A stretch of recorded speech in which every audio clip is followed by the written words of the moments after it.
And మన global star Ram Charan నటించిన భారీ చిత్రం పెద్ది. ఈ సినిమా గురించి ఒక సెన్సేషనల్ అప్డేట్ బయటకు వచ్చింది. షూట్ చూసిన వాళ్ళందరూ కూడా, ఫుటేజ్ చూసిన వాళ్ళు కూడా చెప్తున్న ఒకే ఒక మాట ఏంటి తెలుసా? ఈ సినిమా క్లైమాక్స్ 30 నిమిషాలు కూడా అదిరిపోయిందట. అవును, ఈ మొత్తం సినిమాకే ఈ క్లైమాక్స్ హైలైట్గా నిలుస్తుందని చివరి అరగంట కూడా చూసిన వాళ్ళు చాలా ఓపెన్గా చెప్తున్నారు. ఒక్క క్లైమాక్స్కే 3 స్టార్స్ రేటింగ్ ఇవ్వచ్చట. అంత పవర్ఫుల్గా ఉందట ఆ సీక్వెన్స్. దర్శకుడు బుచ్చిబాబు ఈ క్లైమాక్స్ కోసం ప్రత్యేకంగా ఎంతో కష్టపడ్డారట.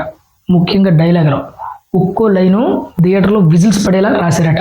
ఎమోషనల్, యాక్షన్, మాస్ ఎలిమెంట్స్ అన్నీ కూడా మిక్స్ చేసి ప్రేక్షకులకు సీట్ ఎడ్జ్ మీద కూర్చోబెట్టేలా ప్లాన్ చేశారట. ఇంకా హీరోయిన్గా నటిస్తున్నటువంటి జాన్వీ కపూర్ పాత్ర కూడా ఈ క్లైమాక్స్లో కీలకమైన టాక్. ఆమె పాత్రలో కూడా వచ్చేటువంటి ఒక ట్విస్ట్ స్టోరీని మరో లెవెల్కి తీసుకువెళ్తుందట. ఇండస్ట్రీ సర్కిల్లో ఇప్పుడు ఇదే డిస్కషన్ జరుగుతుంది. రామ్ చరణ్ కెరీర్లో ది బెస్ట్ క్లైమాక్స్ ఏ విధంగా అవ్వబోతుంది? మరి నిజంగానే ఆ 30 నిమిషాలు థియేటర్ని ఏ రేంజ్లో షేక్ చేస్తాయి తెలియాలంటే సినిమా వచ్చే వరకు వెయిట్ చేయాల్సిందే. సో ఇది ఫ్రెండ్స్ ఈరోజు వీడియో. మరొక అప్డేట్తో మళ్ళీ మీ ముందుకు వస్తాను. అంతవరకు బాయ్.